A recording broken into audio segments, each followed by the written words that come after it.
Բարև ձեզ հարգելի դիտողներ, YouTube-յանի Մալիքի եթերում զրուցելու եմ միջազգայնագետ Գեորգի Թոմասյանի հետ, ցանկության դեպքում կարող եք բաժանորդագրվել YouTube-յանի Մալիքին։ Բարև ձեզ, պարոն Թոմասյան։ Բարև ձեզ։ Պարոն Թոմասյան, թեև դուք միջազգայնագետ եք, բայց սկսենք Հայաստանի ներքաղաքական հարցերից։ Ես նաև պետական կառավարման մասնագետ եմ մագիստրատուրայի մակարդակով։ Շատ ավելի լավ։ Հայաստանի ԱԱԾ տնօրենը առաջին անգամ խոսելով այն ամենի ինչի մասին, ինչը Նիկոլ Փաշինյանը շուրջ 1 տարի բարձրաձայնում է, ուղիղ հայտարարեց, որ կաթողիկոսի եղբայրը եղել է KGB-ի գործակալ։ Նախ այս դրվագը դուք ինչպես կմեկնաբանեք, որովհետև բացի այն, որ Civic-ին տվել էին գրավոր հարցմամբ, սա ԱԱԾ տնօրենի Անդրանիկ Սիմոնյանի կողմից առաջին ուղիղ հայտարարությունն էր։ Ես համարում եմ, որ սրանով մեկնարկվել է Հայաստանում լյուստրացիայի գործընթացը եւ Անդրանիկ Սիմոնյանը, ինչպես առաջի ԱԱԾ տնօրեն, որը փաստացի ծնվել է արդեն անկախ Հայաստանում, ինքնիշխան Հայաստանի ԱԱԾ տնօրեն է, արդեն ինքնիշխանության աստիճանը Հայաստանի շատ աճել է եւ պարոն Անդրանիկ Սիմոնյանի ներդրումն էլ համոզված եմ այդ գործի մեջ շատ մեծ է։ Ուստի ինքը արձանագրում է այն, որ մեր եկեղեցու վրա կա օտար ազդեցություն, դրա օրինակը կոնկրետ անուն ազգանունով է բերվում նաև, որ հանրությունը հասկանա, որովհետև խոսք է գնում Կտրիչ Ներսյանի աղբոր մասին եւ ուստի հանրությունն այդտեղից կարա շատ եւ շատ իր համար հետևանքներ ունենա, թե ինչ գործու հետ մենք ինչ է տեղի ունենում եւ ինչու հետ մենք կապ ունենք այս դեպքում եւ իհարկե արդեն հարցեր են առաջանում շատ եւ շատ ուրիշ անձերի ուղղությամբ, փաստ է որ սահմանափակվել են միայն մեկ անձի ուղղությամբ, բայց այդ տեղեկատվությունը եւ այդ գնահատականը տալու, բայց ասեմ ձեզ, որ դա իհարկե չի փոխում իրավիճակը, այսինքն մենք հասկանում ենք, որ սա սիստեմատիկ մոտեցում է եղել, այլ ոչ թե մեկ անձի հետ կապված։ Ուղղակի իշխանությունները դեռ որոշել են այդքան չխորանալ այդ հարցի շուրջ։ Դա շատ կարևոր է։ Հանրությունը ես համոզված եմ հենց այդպես է ընկալում, որ ոչ թե մեկ Եզրաս Ներսիսյանին է մասին խոսքը, այլ մեր եկեղեցում տոտալ KGB-ի վերահսկողության մասին էր խոսքը։ Իհարկե հնարավոր չեղավ ԱԱԾ տնօրենին հարցնել այդ դեպքում ինչ գործողություններ է իրականացնում նա որպես հատուկ ծառայության ղեկավար այն տեղեկության հետ կապված, որ իդեպ ԱԱԾ-ն էր հայտարարել, խոսքն այն մասին է, որ ԱԱԾ-ն, երբ որ Civic-ին տվել էր այդ թուղթը, նաև նշված էր այնտեղ, որ ըստ հրապարակման, որ կաթողիկոսի եղբայրը հիմա էլ է հատուկ ծառայությունների հետ համագործակցում։ Դուք ինչ եք կարծում, ԱԱԾ-ն այս սրա հետքերով գնում է, թե ոչ։ Տեսեք, մենք հենց իմ մասնագիտությունը պետական կառավարումը շատ տեղին նշեցի ստացվում է, մենք պետք է հասկանանք, որ ազգային անվտանգության ծառայությունը կարևորագույն դեր ունի պետության կառավարման մեջ, բայց զուգահեռ դրա կան գործընթացներ, որոնք նույն ԱԱԾ-ն նախընտրում է, որ լինի զուտ քաղաքական ճանապարհներով լուծված, այլ ոչ թե հատուկ ծառայությունների միջոցով։ Այսինքն, ես անձամբ կապում եմ վարչապետ Փաշինյանի այդ քայլերը, կառավարության այդ քայլերը այն փաստի հետ, որ նույն ԱԱԾ-ն այդ տեղեկատվությունները տվել է վարչապետին եւ իշխանություններին, բայց կարծում եմ, որ նաեւ գնահատական է տվել, որ շատ ավելի նպատակահարմար կլինի քաղաքական գործընթացով Կտրիչ Ներսյանից ազատել մեր եկեղեցին, այլ ոչ թե իրեն հենց այդ թեզի տակ, այդ հիմքի օգտագործելու նկատի ունեմ ձերբակալել այդ անձանց, որովհետև առաջինը խոսք է գնում ԽՍՀՄ ժամանակահատվածում KGB-ի գործակալ լինելու մասին։ Այս պայծությամբ KGB չկա, բայց մենք գիտենք, որ KGB-ն շարունակում է իրականում իր գործունեությունը, անվանումն է փոխել, պետությունը չի փոխվել, կարելի ասել այդ առումով, եւ եթե այսօր հայկական հատուկ ծառայությունները արդեն ներկա իրավիճակում սկսեն գնահատականներ տալ, ապա այդտեղ դա դուրս է գալի Հայաստանի ներքաղաքական օրակարգից եւ արդեն վերաբերվում է տարբեր պետություններին, առաջերտին Ռուսաստանին իհարկե։ Ուստի դա կարող խնդիրներ ստեղծի հայ-ռուսական համագործակցության հարաբերությունների համար եւ այդ է պատճառը, որ ես կարծում եմ իշխանությունները որոշեցին գնալ քաղաքական ճանապարհով։ Եվ ասեմ ոչ միայն իշխանությունները, ես երկար ժամանակ է այս թեմայի մասին խոսել եմ, ձեր եթերում եմ ասել, որ դեռ հեղափոխությունից միջև հեղափոխություն այս խնդիրների հետ առնչվել եմ մեր եկեղեցում տեղի ունեցող հեղափոխությունից հետո փորձել եմ այս հարցերը բարձրաձայնել տարբեր միջոցներով, ուստի կարելի է ասել, որ այս հարցերը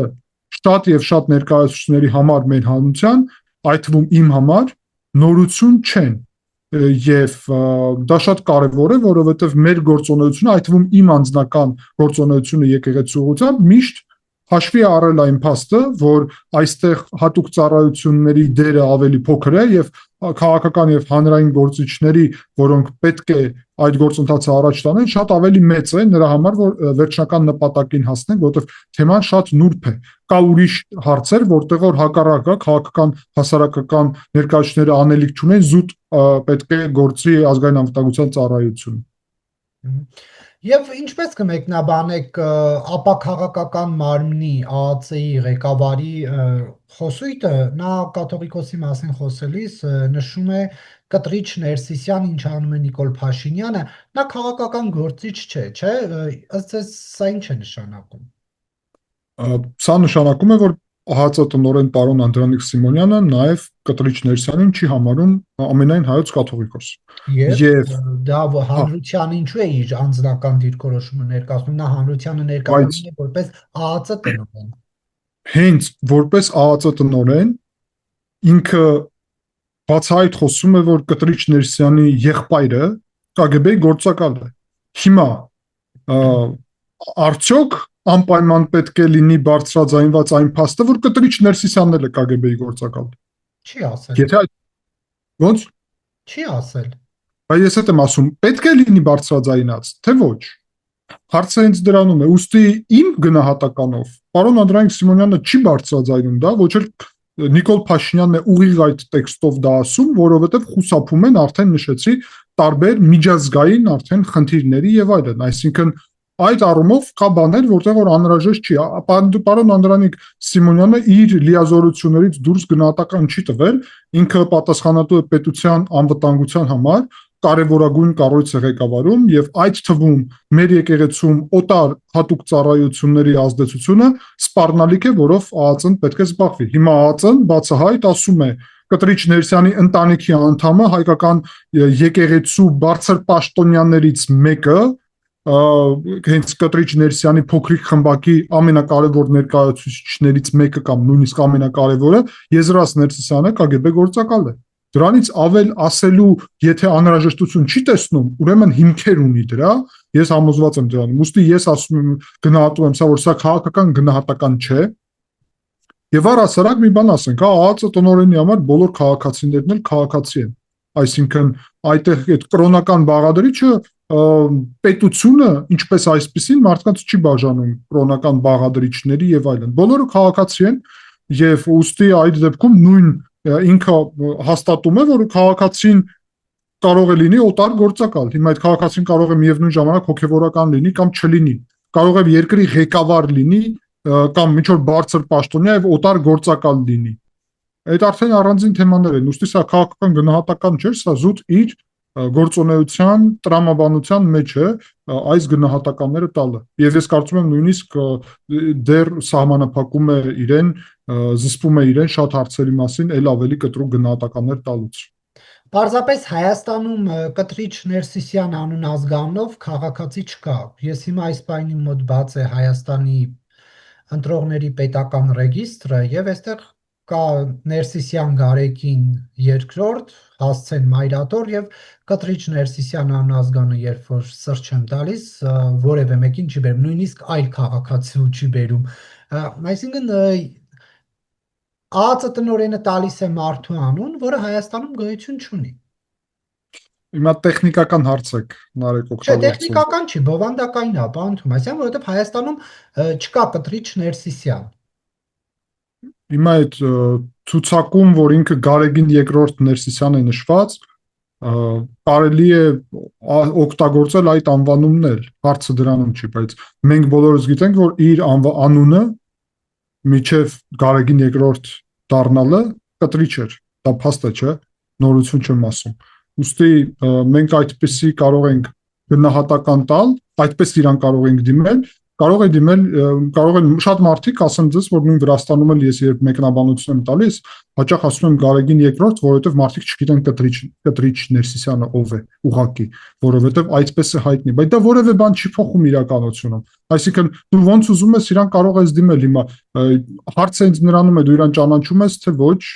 ամենայն հայոց կաթողիկոս։ Եթե ճանաչում ես, ուստի հարգանքով պետք է դիմես, բայց եթե չես ճանաչում, ինքը հասարակ քաղաքացի է։ Հիմա ԱԱԾ տնօրենի ինչ գործն է նրան կաթողիկոս ճանաչել կամ չճանաչելը, դա իր գործառույթից է բխում։ Իհարկե, հենց իր գործն է, ասեմ ձեզ, որ հենց ավելի ճիշտ վարչապետի գործը շատ ավելի քիչ է դա, քան ԱԱԾ տնօրենի։ Հենց ԱԱԾ տնօրենի գործն է դա։ Ուղղակի ԱԱԾ տնօրենը կարող է վարչապետին ասել, որ պարոն վարչապետ, գիտեք, ես որ դրա մասին խոսեմ, ունենամ խնդիր ռուսական հատուկ ծառայությունների հետ հետագայում աշխատանքի ուղղությունով, բայց մենք ֆիքսել ենք այդտեղ, որ Կտրիչ Ներսիսյանը երկար տարիների ընթացքում KGB գործակալ է իր եղբոր հետ միասին, իր ամբողջ խմբակի հետ միասին մեր եկեղեցին հայտնվել է KGB-ի վերահսկողության տակ։ Ուստի Հայաստանի ինքնիշխանության շահերից բխելով մենք պետք է այս գործընթացում ապահովենք եկեղեցու ազատագրումը, բայց մեղմ որ չունենանք խնդիրներ Ռուսաստանի հետ։ Ուստի առաջարկում եմ ձեզ, ես ենթադրում եմ, որ այսպիսի բովանդակություն է, որ քաղաքական առումով դուք այս հարցերը բարձրաձայնեք, հանրային նաև ընդգրկվածություն դրան ներառեք, տարբեր հանրային գործիչները, որ նաև սկսեն սրա մասին խոսել, իսկ ազգային անվտանգության ծառայությունը ինչ պատրաստ է անել մեկ փաստաթղթով Կտրիչ Ներսյանի, Եզրած Ներսիսյանի հարցը ապացուցի դրանով ոչ ուղիղ, բայց հաստատի այդ ամբողջ ուրեմն խոսույթը եւ դրանով նաև այս իրավիճակից դուրս գանք, որովհետեւ մեզ պետք է, որ եկեղեցին չլինի օտար պետության ղեկավարության տակ, այլ լինի Հայաստանի Հանրապետության ազդեցության տակ, երբ հարցը գալիս է անվտանգային եւ ուրիշ հարցերին, այլ ոչ թե կրոնական, մենք այստեղ կրոն առհասարակ չենք քննարկում, հիմա մենք քաղաքական գործընթաց ենք քննարկում։ Ուստի ԱԱԾ-ի գործն է հենց սա եւ ԱԱԾ-ն սրանով պետք է զբաղվի իհարկե։ Իսկ նրան Կտրիչ Ներսիսյան ասելով ավելի շատ Ամրանիկ Սիմոնյանը չէր ցանկանում հաճոյանալ Նիկոլ Փաշինյանին, հաշվի առնելով Նիկոլ Փաշինյանի այն բնավորությունը, որ նա WhatsApp-ով մարդկանց աշխատանքից ազատելու հետ սեր ունի, որpիսի մի օր էլ անակնկալ ինքը չստանա, այդպես վարչապետ, ես քո գծի մեջ եմ, ինձ կարող ես WhatsApp-ով ազատման հրահանգ չտալ։ Ես նոր բացատրում եի, որ իմ պատկերացումով ոչ թե վարչապետ ԱԱԾ-ն է վարչապետի գծի մեջ, այլ այս տեղեկատվության հիմքը պետք է լինի պետությունում, ասում եմ, պետական կառավարման մասնագետ եմ, հիմքը այս գործընթացների պետք է լինի հենց ԱԱԾ-ն։ Այսինքն երբեք ԱԱԾ-ն բարձրաձայն չի ասի, որ հիմքը այդտեղից է, բայց ոչ թե վարչապետը մի օր արթնանում է եւ ասում է այսօր ես ուզում եմ այսպիսի գործընթաց սկսեմ, այլ իրեն բերում են զեկուցում են, որ գիտեք այսպիսի խնդիր կա ռազմավարական, կոնկրետ հայկական եկեղեցին պատրաստվում է, որ օտար պետությունը օգտագործի մեր պետության դեմ միջամտելով ներքաղաքական գործընթացներում, օգտագործելով հայկական հանրության վրա եկեղեցու բազմադարյա ազդեցությունը, այդ գործընթացների նպատակն է խափանել հայ-ադրբեջանական խաղաղության գործընթացը, դրանով խափանել TRIP ծրագիրը, դրանով աշխարհաքաղաքական զարգացումները այստեղ Ամերիկայի մասնակցությամբ եւ Եվրոմիության աջակցությամբ փոխարինել նույնիսկ հակամարտության տրամաբանության մեջ, որով Հայաստանը նաեւ պետք է աջակցեն այդ ուժերը կոնկրետ ընդդիմադիր շարժմանը, այդ թվում սրբազան շարժումը ճակերտներում մենք հիշում ենք եւ նույն այդ տրամաբանության մեջ է, ինչպես նաեւ կոնկրետ Գալստանյանի, Աջապահյանի, Պրոշյանի տրամաբանությունները, գիտեք այդ ամեն ինչը, հանրությունը գիտի, ինչու պատճառով են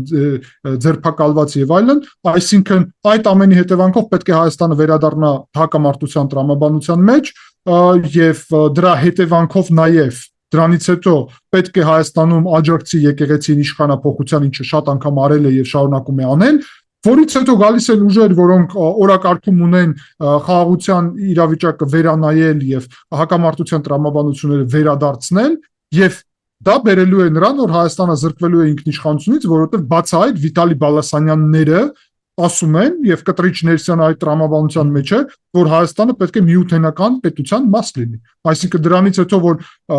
հարցակվեն Հայաստանի հետ պատերազմ լինի, պետք է Կտրիչ Ներսյանը դուրս գա եւ ասի ընդունեք մեզ Ռուսաստանի կազմը, այսինքն այս է վտանգը, այս է սցենարը եւ ԱԱԾ-ն այս սցենարը պետք է parser, fixer, համոզված են, որ հենց այդ ուղղությունով էր արել է եւ քայլեր են արվում այս սցենարը կանխելու ուղղությունով, որովհետեւ սա ազգային անվտանգության մեծագույն սպառնալիք է, իսկ ազգային անվտանգության ծառայության գործը այն է, որ այս սպառնալիքները նվազեցնի եւ նույնիսկ կարա հորդորի խորհուրդ տա, թե վարչապետը ինչպես իրեն պահի, այսինքն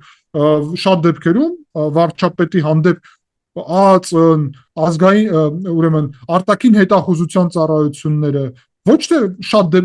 մի դեպքերում վարչապետից կարան հանձնարարություն ընդունեն, բայց կա դեպքեր իրանք կարող են վարչապետին հորդորեն, որ որևէ որոշում կայացնի, դա պետք է հաշվի առնենք։ Եվ հնարավոր է Գարեկին երկրորդին թույլ չտան այցելել Թբիլիսի Իլյա երկրորդի հուղարկավորությանը, սա արդյոք այսպես միջազգային սկանդալ չի դառնա։ Առաջի հերթին պետք է ասել, որ Վրաստանում ով պետք է տեղյակ է, որ Կտրիչ Ներսյանի համար արգելված է ելքը պետությունից, այսինքն դա փաստ է եւ դա տեղի չի ունեցել կոնկրետ այս դեպքի համար, այլ արդեն տեղի է ունեցել եւ փոխել այդ իրավիճակը այս կոնկրետ դեպքի համար կարծում եմ, որ շատ բարդ գործընթաց կլիներ, բացի դրանից ասեմ ձեզ, որ Վրաստանում Կտրիչ Ներսյանի հանդեպ հարգանք չկա եւ դրա պատճառ կա։ YouTube-ում հասանելի է տեսանյութ, որտեղ Կտրիչ Ներսյանը եւ Իլյա երկրորդը խոսում են իր այցի ժամանակ եւ վրաց հանրությունը շատ վիրավորված է այն իրան զգացել այն պատճառով, թե ինչպես են խոսում եւ Կտրիչ Ներսյանը ինչպես է իրան թույլ տալի շտկվել Նաև դա ուղղակի իրականում ամենաշատ վիրավորանքը ոչ թե Վրաստանի հանդեպ է կամ վրաց ժողովրդի, դա առաջերտին վիրավորանք է հայ ժողովրդի եւ հայկական եկեղեցու եւ ավանդությունների, որովհետեւ Կտրիչ Ներսյանը ուղղակի չի համապատասխանում այդ կարևորագույն առաքելությանը։ Վրաստանում շատ լավ գիտեն Վազգեն առաջին կաթողիկոսի գործունեությունը, մեծագույն հարգանք ունեն իր հանդեպ, այսինքն խնդիրը Կտրիչ Ներսյանի դեպքում այն է, որ դուք էլ եթե չեք դիտել, հորդորում եմ ձեզ դիտեք, YouTube-ում հասանելի է, որ խոսում է ինչ որ մաֆիոզա, կլանական, ինչ որ այսպիսի բառապաշարով երկու ամենաբարձր երարխ ինքը այդպես է դիմում, իրան չեն պատասխանում այդպես։ Իլյա երկրորդը հարգանքով է իր հետ խոսում այդտեղ եւ կրոնական բառապաշարով, այլ ոչ թե մաֆիոզա, կլանական եւ ոչ թե փողոցային։ Այսինքն վրաց հանրությունում իր հանդեպ հարգանք երկար ժամանակ է չկա եւ ես չեմ կարծում, որ առանձնահատուկ խնդիր կլինի, որ ինքը այստեղ ներկա չլինի, այն էլ այն իրավիճակում, երբ իր ելքը սահմանափակված է օբյեկտիվորեն, դա նորություն չէ։ Պարոն Թումասյան, ըստ էության հետևում եք Հայաստանում ներքաղաքական դաշտում ինչ է կատարվում ընտրություններին ընդառաջ, մեղադրանքներ են միմյանց հնչում, Նիկոլ Փաշինյանն օրինակ ասում է Բելարուսամետ, ռուսամետ օլիգարխներ, կոռուպցիոն ճանապարհով հարստացածներ եւ այլն։ 8 տարի շարունակ այսպիսի խոսույթ լսելը արդյոք հոգնեցնող չէ, արդյոք չպետք է լինեն կոնկրետ գործընթացներ, որ այդ ամեն ինչ ասվում է, փաստերով ապացուցվի եւ իրավական գնահատական տրվի։ Պետք է լինեն, առաջերտին պետք է ասել, որ Ռոբերտ Քոչարյանի ուղղությամբ կա այդ իրավական գործընթացը 200 միլիոն ԱՄՆ դոլար պետք է վերադարձնի պետությանը եւ հաշվի առնելով դա ինչ որ առումով քայլեր արվել են, բայց ես համամիտ եմ, որ բավարար չէ եւ եթե Նիկոլ Փաշինյանին քննադատելու ուղղությամբ անցնենք, ապա քննադատելու պատճառներից մեկը հաստատ այն է, որ մինչև այսօր այդ մաֆիոզա կլանական ուրեմն այդ իշխանությունը զավթած, այդ թվում պետական թալանով զբաղված մարդիկ պատասխանատվության չեն ենթարկվել եւ ասեմ ձեզ, որ հանրությունում դժգոհությունը քաղաքացիական պայմանագրի հանդեպ մեծ մասամբ հենց գալիս է դրանից եւ մենք ունենք իրավիճակ, երբ փաստացի ընտրություններում նույն այդ գողապետական, օտարգործակալական ցանցերն են մասնակցում, այդտեղ իհարկե նորություն կա, Սամվել Կարապետյանը նոր է ընդգրկվել այս գործընթացում, բայց ես լինելով Վրաստանից լավ ճանաչելով ռուս օլիգարխ Սամվել, կներեք, Բիձինա Իվանիշվիլի գործունեությունը այդտեղից արդեն իմ համար եզրափակություններ եմ անում ռուս օլիգարխ Սամվել Կարապետյանի մասին։ Ես հասկանում եմ, որ ինչպես Իվանիշվիլին Ռուսաստանում չի աշխատել միլիարդներ այլան տվել են հնարավորություն աշխատել հատուկ ծառայությունները ռուսական, նույնը ռուս օլիգարխ Սամվել Կարապետյանի դեպքում։ Ինչպես Իվանիշվիլին էր եկեղեցուն այստեղ բարերար քաղաքական կապիտալի նպատակով, այդպես էլ Սամվել Կարապետյանը ռուս օլիգարխը, ինչպես Իվանիշվիլին էր այստեղ խոստանում անվճար գումարներ, վարկեր եւ այլն, այդպես էլ հիմա Սամվել Կարապետյանի ուժը 0%-անոց վարկեր է այդտեղ խոստանում, բոլորին հարստանալ երկուսով, նույնիսկ իրանց պոլիտտեխնոլոգը կառավարությունն էլ է 0%-ով վարկ տալիս գյուղատնտեսական, ինչ կա դրա մեջ։ Ես ասում եմ այն, ինչ Սամվել Կարապետյանն է խոստանում, ես չեմ ասում ինչ անում է, այսինքն Բիձինա Իվանիշվիլի երբեք չտվեց 0%-ից վարկ, ինքը ուղղակի խոստացավ մարդկանց կառավարությունը ներողություն,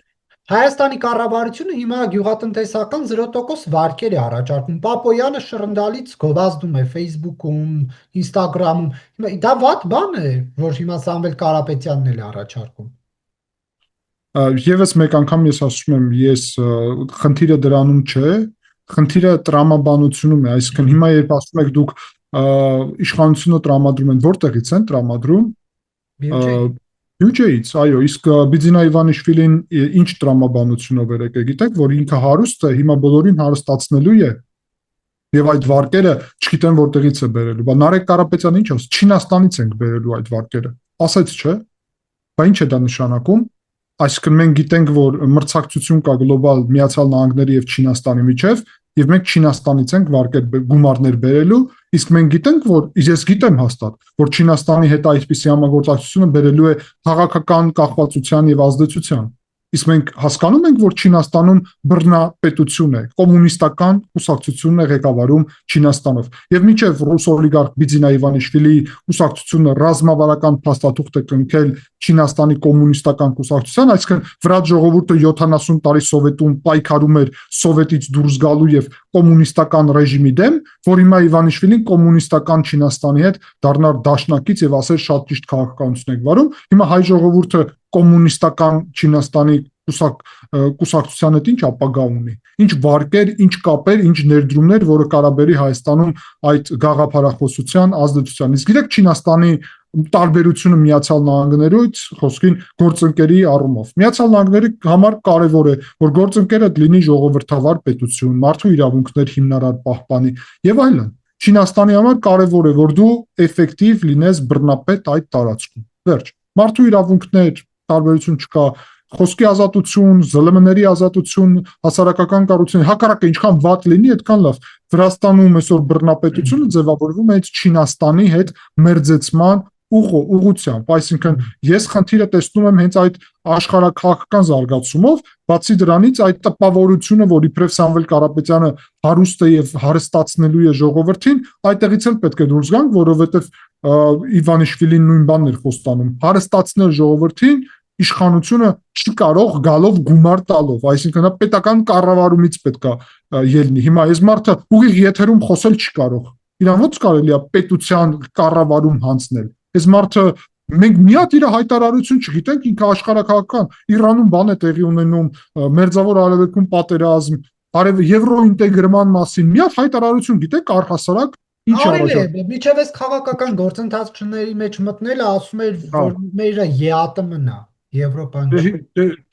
Դե տեսնում եք, դա նշանակում է, որ Մարտակոսը, որ եկել է Հայաստան 140 միլիոն եվրո է տալի, Սամվել Կարապետյանի դեպքում չէր լինի դա։ Խոսքին մեկ օրինակ, այս օրերի օրինակը, հա, եվրոինտեգրում չի լինի։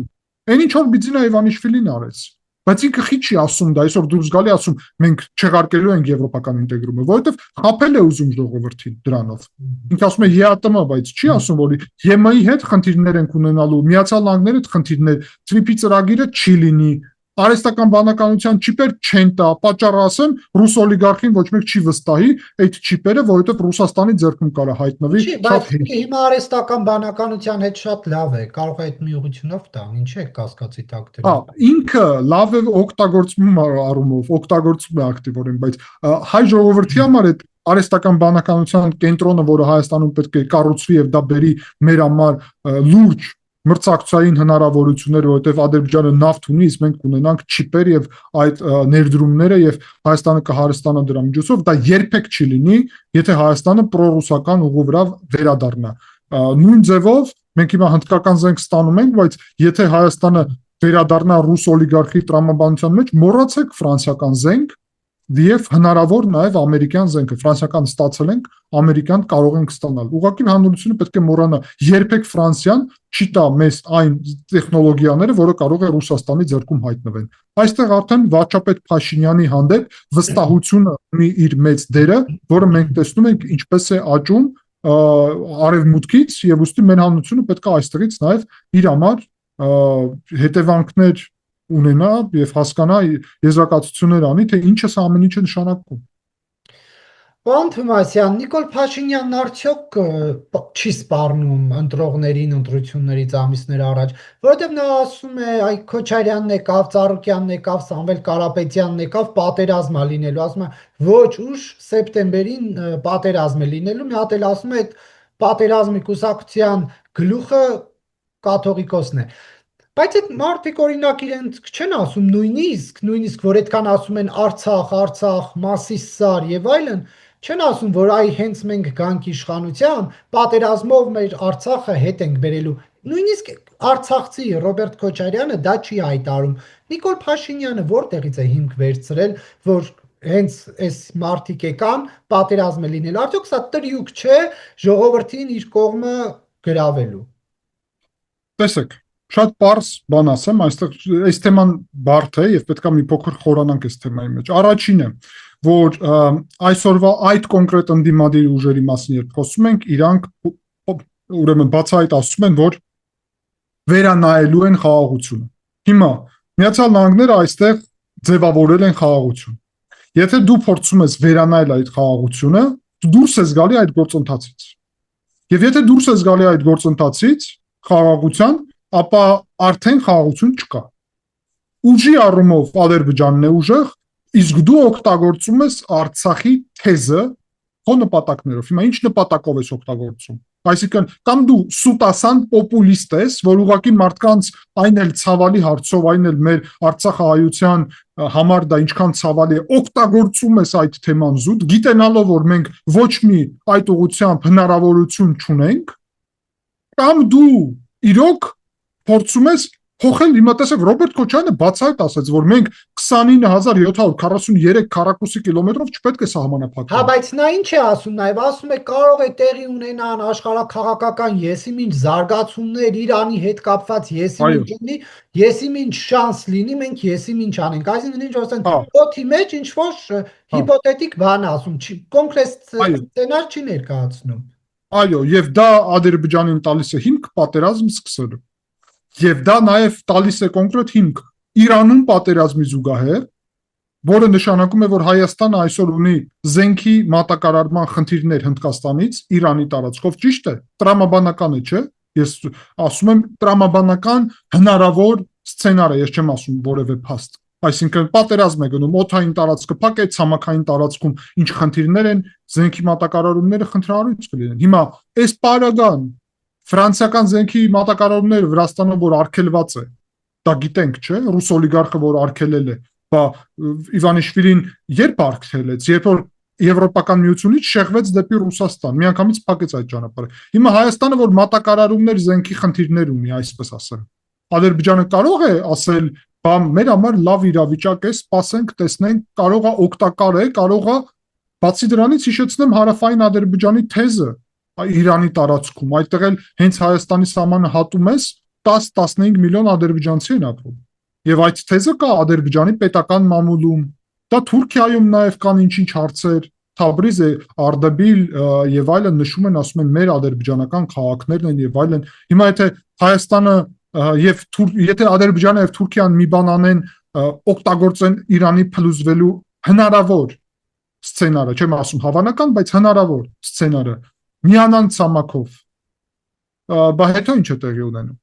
Կամ եթե նույնիսկ ուղղակի մատակարարումները փակ մնան, ինչ է տեղի ունենում։ Ադրբեջանը օգտագործում է պահը, զուտ, որովհետև պահը կարելի է օգտագործել, բայց մեկը մտածել է, որ պահ օգտագործելու իրավիճակով կարող է մեր դեմ այդ պահը օգտագործեն, արդեն չեմ ասում, որ Ադրբեջանը 3 անգամ ավելի շատ բնակչություն ունի։ Չեմ ասում, որ Շուշիի հռչակագրով Ադրբեջանի եւ Թուրքիան դաշնակիցներ են, ռազմաքաղաքական նշանակում է պատերազմ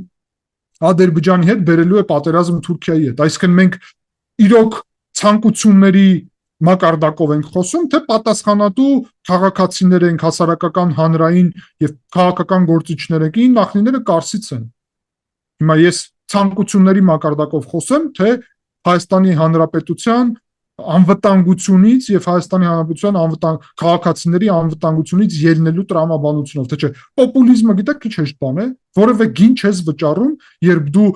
ընդդիմադիր քաղաքական գործիչ ես եւ ուղղակի հայտարարություններ ես անում։ Ռոբերտ Քոչարյանին հարց ունեմ, որ ասում է Արարատը նախագահ էր, ինչ է արի այդ ուղղությամբ, ոչ մի բան, մենակ իր խոսակցությունը, մենակ խոսում է դրա մասին, իսկ ինչ խնդիր, այսինքն դու խոսալու պատճառով գնանք է Արարատ գրավենք, ասում բա հենց այդ բա ինչ են ասում, ասում են բայց ով է մոռանում, չմոռանանք, որ մեր համար խորհրդանշական է, տենց Նարեկ ջան, կարվենք, բան եւ այլն։ Երևանում որ դուրս եք գալի, որ նայում եք Արարատի վրա, կարող եք մոռանալ,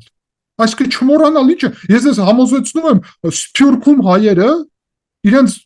կարող է կյանքում Արարատ տեսած չլինեն, բայց երբեք չեն մոռանա, ով չի եկել դեռ Հայաստան խոսքին, նոր սերունդ այդ թվում նկատի ունեմ, այսինքն մենք ինչի մասին ենք խոսում, ինչ մոռանալ,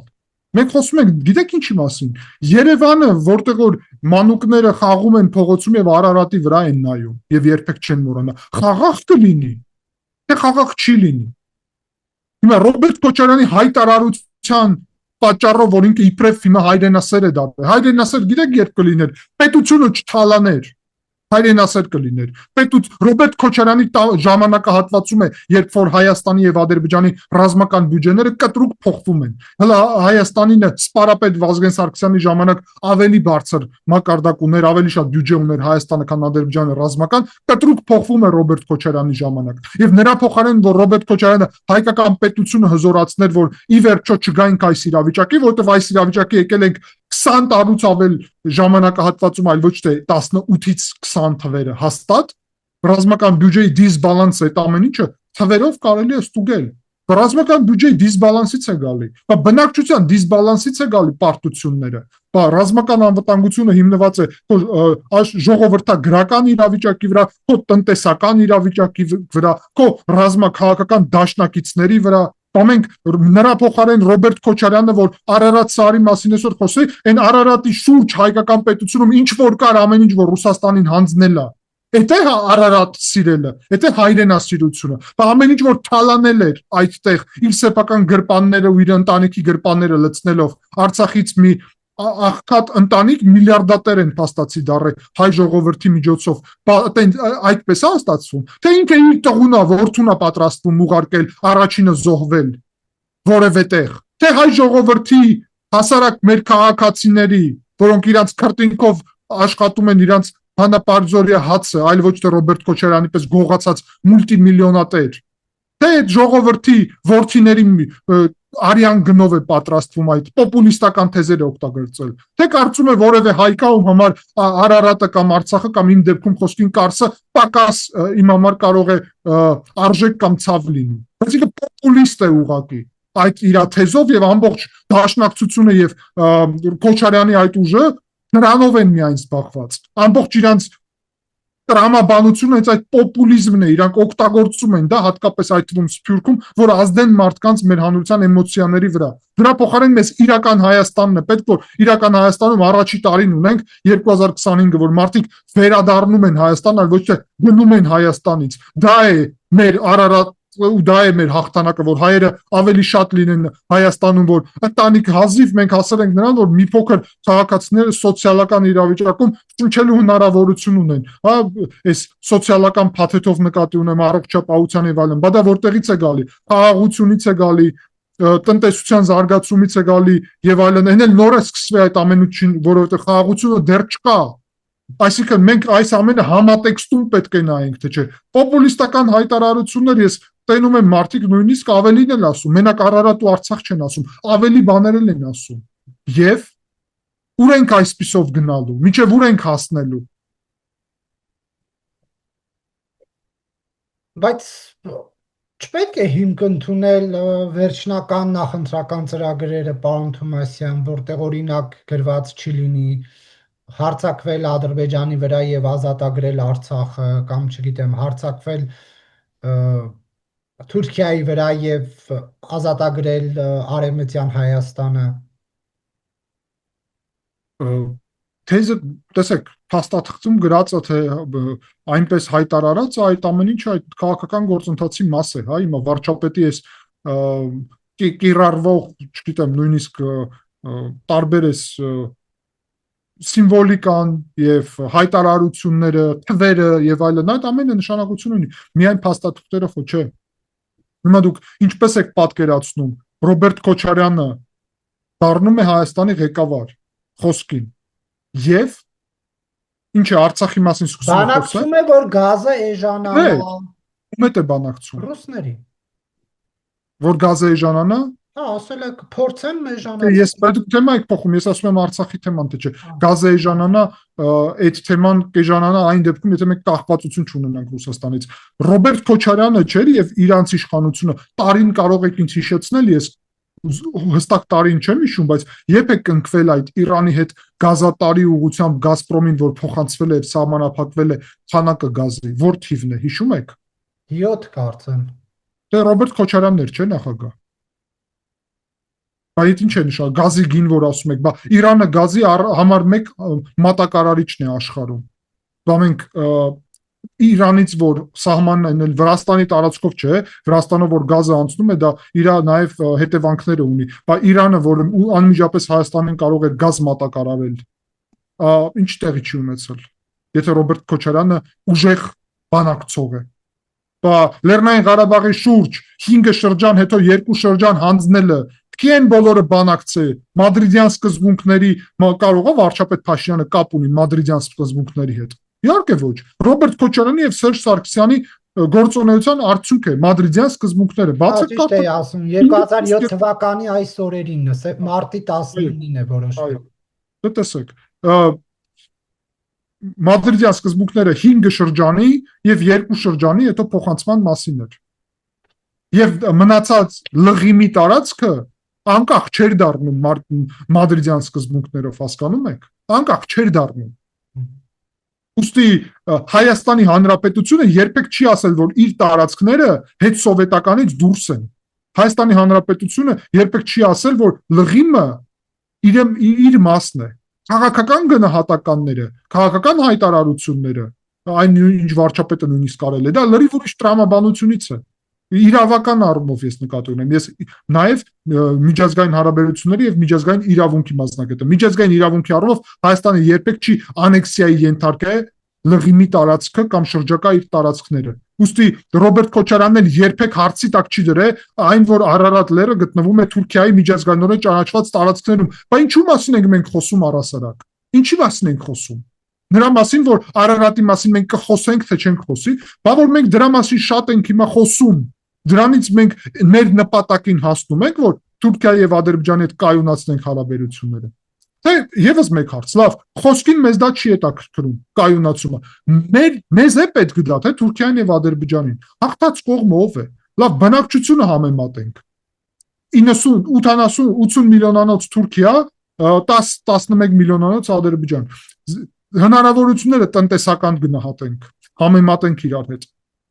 Ավելին, համեմատենք ուրեմն տնտեսությունները իրար հետ, համեմատենք զինված ուժերի հնարավորությունները, Թուրքիան հսկայական արտադրություն է դրել սեփական ռազմական ուղղությամբ։ Մենք ուղղակի ֆիզիկապես չենք կարող նույն տրամաբանության արտադրություններ ունենալ։ Մենք կարող ենք հզոր դաշնակից ունենալ եւ մենք գալիս ենք հիմա այդ հարցին Ռոբերտ Քոչարյանի հզոր դաշնակից ով է։ Այսօրվա Ռուսաստանը, որը ծաղրում են այսօրվա Ռուսաստանին, որ մի քանի գյուղ է Ուկրաինային գրավում 4 տարի անց, հա, հասկանալի է, որ Ռուսաստանը վտանգավոր պետություն է, բայց որ Հայաստանին նույնիսկ զենք չի կարող մատակարարել այսօր, որ իր սեփական, այսինքն մենք Ռուսաստանի հույսով չենք, բայց Իրանի հույսով ենք, Իրանում հիմա ինչ իրավիճակ է, կարծեմ պարզաբանել պետք չի, հա, բանակցելու մարդ չկա նույնիսկ եւ արդեն չեմ ասում զինված ուժերը ինչ ջախջախված իրավիճակում են։